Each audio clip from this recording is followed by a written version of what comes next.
What's up, YouTube? Welcome back to Celio's Network. Today, we're looking at Sander Wojcik's Doll Stall / Control type deck that he played at LAIC. He did not day 2. He tied his winning in, I believe, so he finished 5-2-2. He did get points with the deck, but this deck is just insane. It's nuts. So I found the list. He commented on like a Verbank post or a Hey Fonte post with the list. So I put it together for you guys. We're going to look at it. I'll have the importable copy of it in the description below, as always. But first, I want to let you guys know about my sponsor, PotownStore.com. They have every PTCGO code you could ever need, and they automatically email it to you after purchase. Use code CELIO for 5% off. And also flipsidegaming.com, where I write weekly free articles. You can get 10% off of any order $10 or more there with code CELIO, all caps. So this deck, it's really look at all the cards in this thing. It's kind of crazy.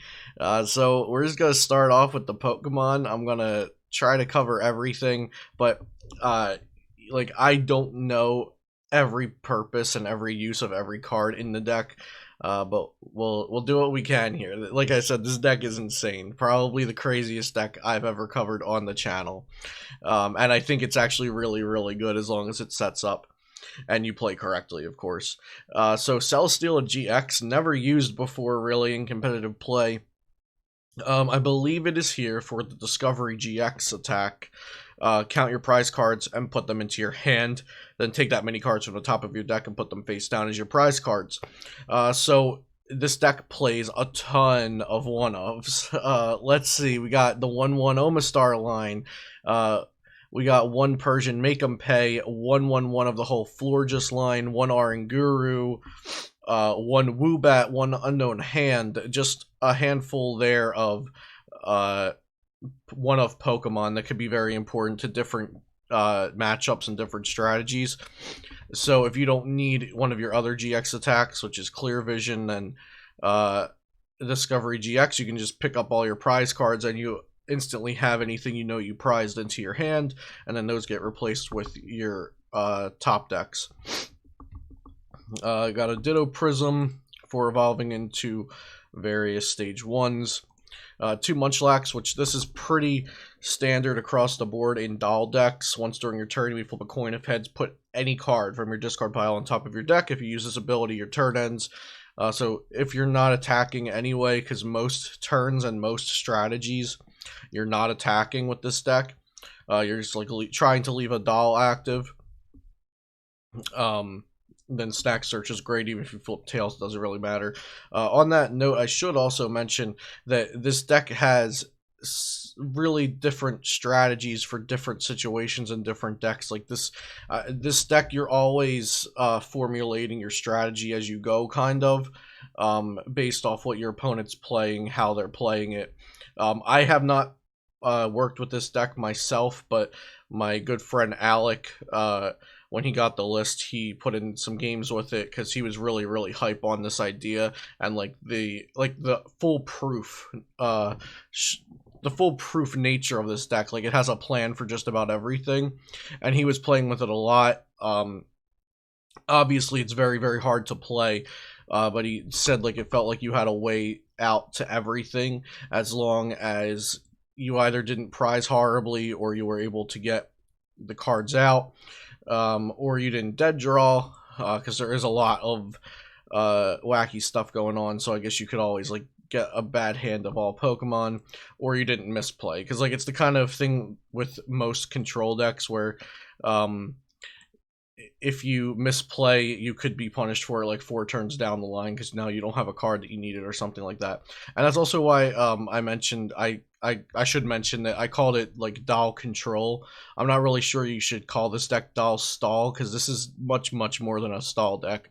But anyway, moving on. I just don't want to undermine the intensity and the complexity of this deck and playing this deck. So Oranguru Resource Management, put 3 cards from your discard pile on the bottom of your deck. I'm sure this could be used in any matchup, really, just to get 3 resources back if you don't mind the Guru being knocked out. resource management is just really solid, and it's also good against other stall decks. Make 'em Pay, also very good against other stall or control decks. 20, and then if your opponent has 4 or more cards in their hand, they reveal their hand, and you get to discard cards you find there until they have 4 cards in their hand. So you can just empty their hand of resources if they were holding onto a really, really big hand, trying to formulate a game plan. And then a 1/1/1 line of the Florges. Florges has the wondrous gift, you may flip a coin of heads, put an item card from your discard pile on top of your deck. Now this is usually seen as like a 4/4/3 liner or 4/04 liner, really thick line of Florges in doll decks. But there's only 1/1/1 here because the dolls are not the only strategy. Like I said, you're constantly changing your strategy based on the matchups or what your opponent is doing. Floette's worth mentioning since when you evolve it, you can choose a random card from your opponent's hand and shuffle it into their deck. And Flabébé is worth mentioning because this Pokemon can evolve during your first turn if you go second, so you can just evolve into flower picking on your first turn. The next set of Stage 1, Stage 2 Pokemon is Omanyte into Omastar. As long as you have fewer Pokemon in play than your opponent, they can't play any item cards from their hand. And this deck does not play a fossil. What it does play is a single copy of Pokémon Research Lab, because why wouldn't it? Once during each player's turn, that player may search their deck for up to 2 Pokemon that evolve from an identified fossil, and then their turn ends. So that's your way out to searching for Omanyte. Or getting Omanyte onto your board. To Mareep, if this Pokemon is your active Pokemon, you may leave your opponent's active Pokemon asleep. So maybe you're able to stall by just bringing up something with the cannot attack ever, or even if they wake up, it would be hard to retreat. You just double custom catcher it up and put it to sleep with Slumbering Forest. If a Pokemon is asleep, its owner flips 2 coins instead of 1 for that special condition. So that's what Mareep is for. You can even go like Mareep, then retreat, and then go into Guru and start resource managing, or Mareep and then just go into a doll in case they do wake up. Then we got Jirachi, Stellar Wish. Once during your turn, if this Pokemon is your active Pokemon, you may look at the top 5 cards of your deck, reveal a trainer you find there, put it into your hand. This Pokemon's asleep, yada yada. Most people should know what Jirachi does. It's just a nice consistency card to get cards that you need. And this deck has 36 trainers, so there are a ton of targets to get with Jirachi.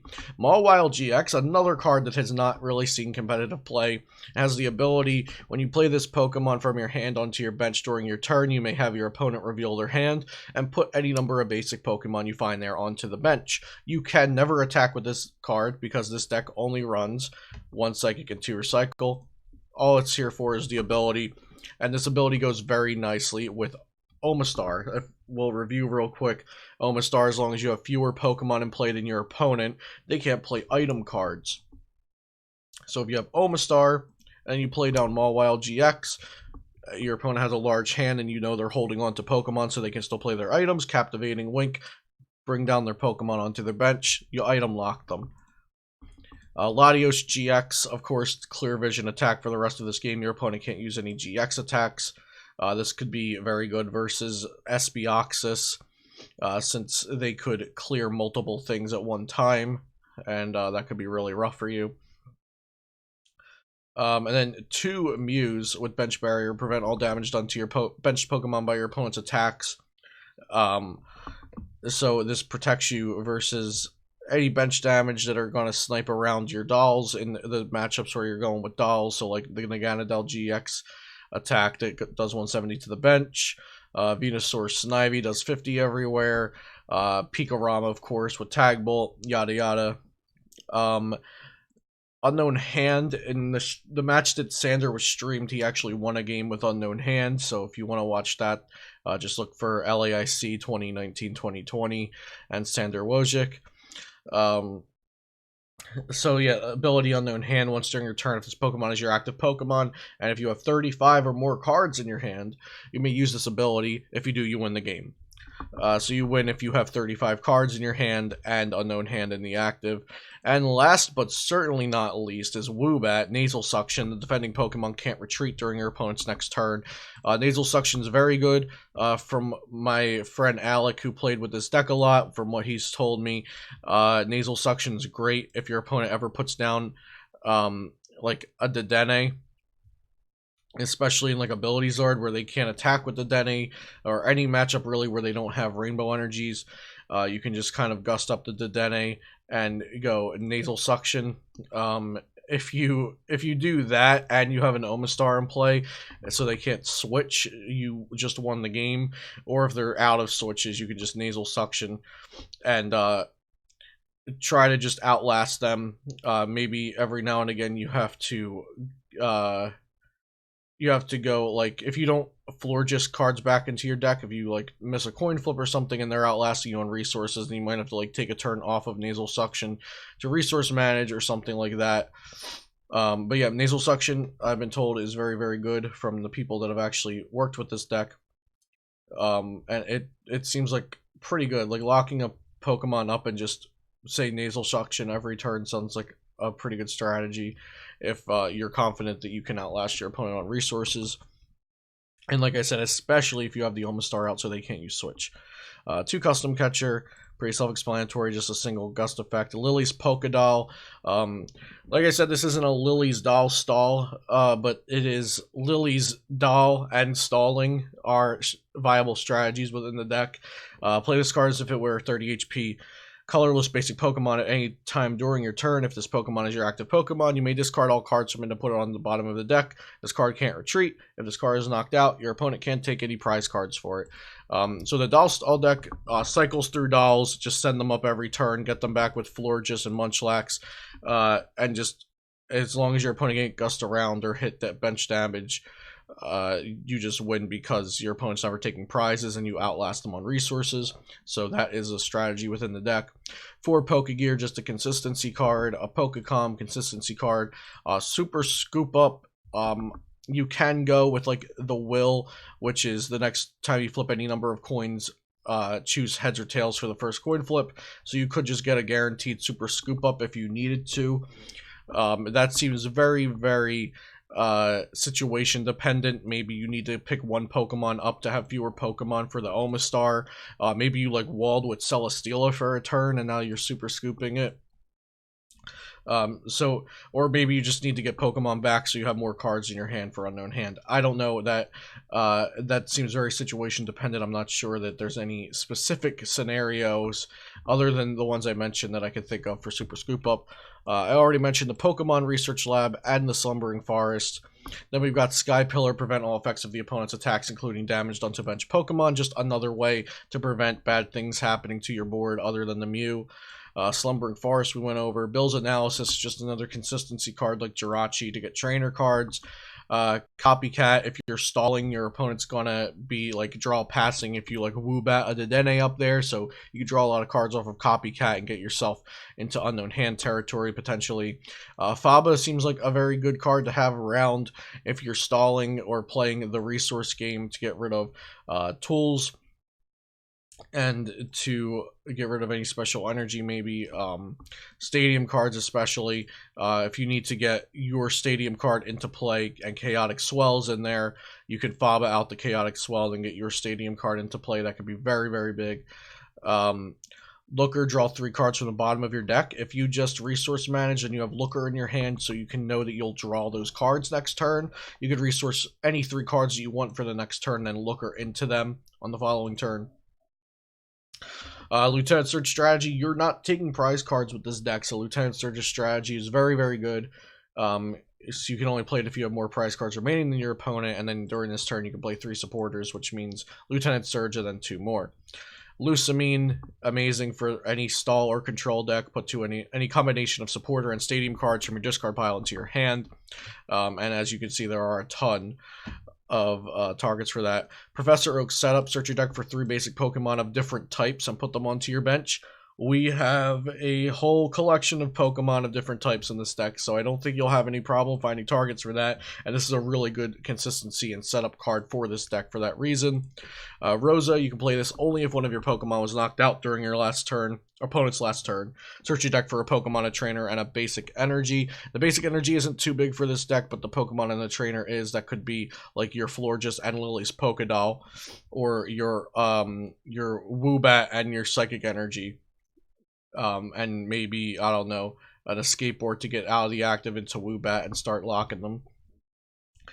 Steven's Resolve, another consistency card. Search your deck for up to 3 cards and put them into your hand. Shuffle your deck, your turn ends. So, this is another card you don't really mind your turn ending almost ever with this deck because you're not attacking all the time. If you are attacking, it's like Resource Management or Make 'em Pay or Woobat, and those are in very specific scenarios, and those are scenarios that you get into by collecting a large hand with cards like Steven's Resolve. Will, I've already went over. It allows you to pick the next coin flip that you do off of an attack ability or trainer card. You get to choose heads or tails. A skateboard, of course, for letting you retreat, and it allows Jirachi to retreat when it's asleep. Stealthy Hood, prevent all effects of your opponent's abilities done to the Pokemon this card is attached to. So this stops things like Distortion Door. I'm trying to think of all the things that Stealthy Hood can do for this deck in specific. I'm sure it's in here for a good reason, and as soon as I'm done recording this video, I'm going to remember why it's in here. Oh, look at that. I remembered why it's in here. It's for 9 Temptations in Ability Zard, so you could just Stealthy Hood an important Pokemon. So maybe you Stealthy Hood your Omastar if you want to Woobat up the Dene. Maybe you Stealthy Hood your Florges. But yeah, it protects against 9 Temptations. It protects against Distortion Door. I'm sure there's a handful of other things it protects against as well. But a lot of Stealthy Hood scenarios are kind of niche, and sometimes you like kind of discover like something it can help you get around like in game. And then of course to recycle energy. This card is if this card is discarded from play, put it into your hand instead of the discard pile. And then 1 Psychic Energy, and that is Sander Wojcik's Doll Control deck. I'm not really sure what he refers to it as, but I think I'm going to call it Doll Control because this is not Doll Stall. It's like 25 cards off or 30 cards away from being Doll Stall. So I hope you guys enjoyed this video on this absolutely insane deck. Be sure to let me know what you thought of it. And like I said, I apologize that I can't provide like omniscient knowledge on this deck. I'm not the one that created it, and this deck seems like it takes hours and hours of practice and building to really master it. So I hope you guys did enjoy. Be sure to like, comment, and subscribe if you want to see more content on the channel. Check out flipsidegaming.com and potownstore.com. I'm very happy to be working with both of them, and I'll see you next time here on Celio's Network.